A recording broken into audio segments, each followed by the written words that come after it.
আমি হেলেনা রায়হান ক্লাসবেল থেকে তোমাদের সকলকে জানাই স্বাগতম। আজকে আমি তোমাদের সাথে বাংলাদেশ ও বিশ্ব পরিচয় নিয়ে একটা সাজেশন দিব।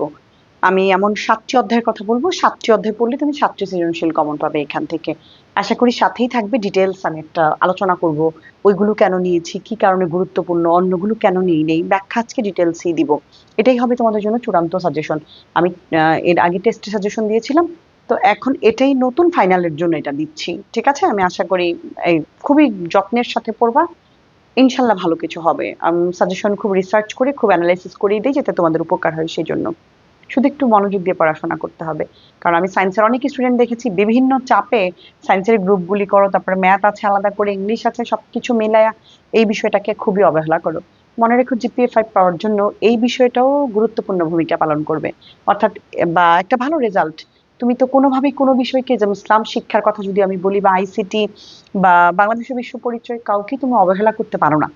প্রত্যেকেই সমানভাবে গুরুত্বপূর্ণ, এবং প্রত্যেকেরই মার্কস তোমার পাইতে হবে।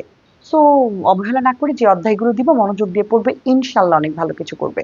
ঠিক আছে, তার আগে তোমাদেরকে বলি, তোমরা অনেকেই জানো আমাদের 7টি বিষয়ের কোর্সে বিশাল ডিসকাউন্ট চলছে। তো চাইলে তুমিও ভর্তি হয়ে যেতে পারো মাত্র 1990 টাকায়। এই 7টি বিষয়ের মধ্যে বিজিএস এই এই মানে বিষয়টিও আছে। তো এখানে আমরা খুব সুন্দর করে গুছিয়ে ক্লাস দিয়ে রেখেছি, রেকর্ড ক্লাস আছে বেশ কয়েকটা, আর কিছু ক্লাস আমি নিব। তো মিলিয়ে একটা রেকর্ড ক্লাস, তুমি যদি চাও মাত্র 4 থেকে 5 দিনে তুমি এই বইটা পুরো শেষ করে রেখে দিতে পারো, পরীক্ষার আগ মুহূর্তে আবার একটু ধরলা, তাইলেই হয়ে যাবে। অর্থাৎ তোমার মাথা থেকে একটা বোঝা কমে গেল। চাইলেই তুমি এটা নিতে পারো। আমি যেভাবে পড়িয়েছি, যে অধ্যায় ধরেছি, তোমাকে আর আলাদা করে পড়তে হবে না। রিডিং সহ প্রতিটা লাইন বিশ্লেষণ করে পড়িয়ে দিয়েছি। ওখান থেকে টাইপ ভিত্তিক বৈশিষ্ট্য অনুযায়ী সৃজনশীল খুঁজে বের করে দিয়েছি। নিজে প্র্যাকটিস করিয়েছি, ইভেন তোমাদেরকে প্র্যাকটিস করার জন্য ওখানে সব ওইভাবে রেডি করা আছে। সো তুমি চাইলে লক্ষ্য স্থির করে 3 থেকে 4 দিনে বইটাকে শেষ করে অন্য বিষয়ের দিকে মনোযোগী হইতে পারো। ঠিক আছে, বিস্তারিত জানার জন্য ফার্স্ট কমেন্ট অথবা ডিসক্রিপশন বক্স দেখবে। চলো, কোন বিষয় কোন অধ্যায়গুলো নিব, খুব গুরুত্বপূর্ণ। সবার প্রথমে যেটা গুরুত্বপূর্ণ সেটা হচ্ছে আমাদের জন্য মাস্ট বি ইম্পর্টেন্ট, আমি এমন বাছাই করে দিব 16। ঠিক আছে, এটাকে তুমি কোনোভাবেই বাদ দিতে পারবা না। এরপরে তুমি যেটা নিবা সেটা হচ্ছে তৃতীয়, খুবই খুবই গুরুত্বপূর্ণ।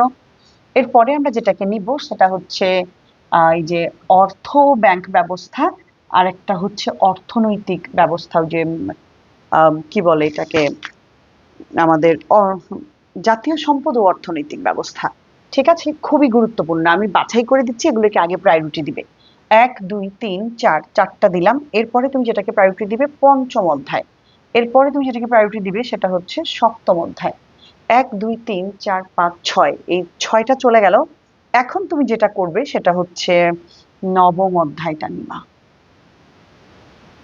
এগুলো হচ্ছে, এই 7টা হচ্ছে ভেরি ভেরি ভেরি ইম্পর্টেন্ট। ঠিক আছে, তারপরেও অনেক ক্ষেত্রে দেখা যায় কি, আমি আর 2 একটা তোমাকে বাড়তি দিব। এই 7টাই পড়বা তুমি এখান থেকে। 6টা তুমি কমন পেয়ে যাবা ইনশাল্লাহ। তবে একটার জন্য একটু রিস্ক থাকে, কেন না আমি বলি কেন। কারণ কারণ হচ্ছে এই যে পঞ্চম অধ্যায়টা না, বাবা, বাংলাদেশের নদ নদী, এটা অনেক ক্ষেত্রে দেখেছি এটার অর্ধেক, মানে ধরো খটা পঞ্চম থেকে দিল, গটা চতুর্থ অধ্যায় থেকে দেয়। আবার হয়তো এরকম এই দুইটা আমি মিক্স করে আমি দেখেছি আসে। সেজন্য তুমি এইটাকেও, ওই যে অর্ধেক যদি কমন পড়ে, সেজন্য তুমি এইটাকেও পড়বা, কারণ এই দুইটা আমি অধিকাংশ ক্ষেত্রে দেখেছি মিক্স করে আসে।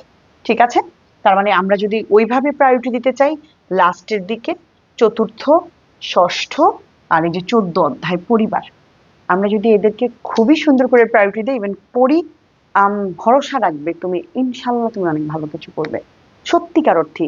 ইভেন আমার বাংলাদেশের বিশ্ব পরিচয়ের পঞ্চম অধ্যায় নিয়ে ক্লাস আছে, তুমি দেখো আমি নদ নদীটাকে কত সহজ করে দিয়েছি তোমাদের জন্য। কতটা সহজ আমি করে দিয়েছি, গল্পের মাধ্যমে পড়িয়েছি। বিভিন্ন দেখা যায় এত সুন্দর সুন্দর গল্প বানিয়েছি। সাধারণ ক্ষেত্রে হয় কি, আমরা না পড়াটা আর মনে রাখতে পারি না, বই পড়লে মনে থাকে না কোনো একটা কিছু বইয়ের পড়া। কিন্তু যদি তোমাকে কোনো কেউ গল্প লিখে দেয়, কোনো গল্প শোনায়, তুমি কিন্তু আচ্ছা এই এই হবে, গল্পের ঘটনাটা কিন্তু তুমি গুছায় বলতে পারো। সো আমি আমার কোর্সে যে বিষয়টা করিয়েছি, আমি এমন যেগুলি একটু বিদঘুটে, যেমন গঙ্গা নদীর গতিপথ, কর্ণফুলী নদীর গতিপথ, পদ্মা নদীর গতিপথ, হয় না এগুলা, যমুনা নদীর গতিপথ, এগুলো কিন্তু আমাদের স্টুডেন্টরা মনে থাকে না, কোথায় উৎপত্তি, কোথা থেকে কোথায় আসছে, কোন দিক দিয়ে ঘুরে ফিরে আসছে, গতিপথটা মনে রাখতে পারে না। আমি খুব সুন্দর করে ওগুলোকে এত গুছিয়ে গল্পের মাধ্যমে, খুব হাস্যকর গল্প, ইভেন খুব মজার ওরকম গল্পের মাধ্যমে এগুলো শিখিয়েছি। একবার পড়লে আর দ্বিতীয়বার পড়ার প্রয়োজন পড়ে না, দেখবা নিজেই সব প্রশ্ন পারতেছো।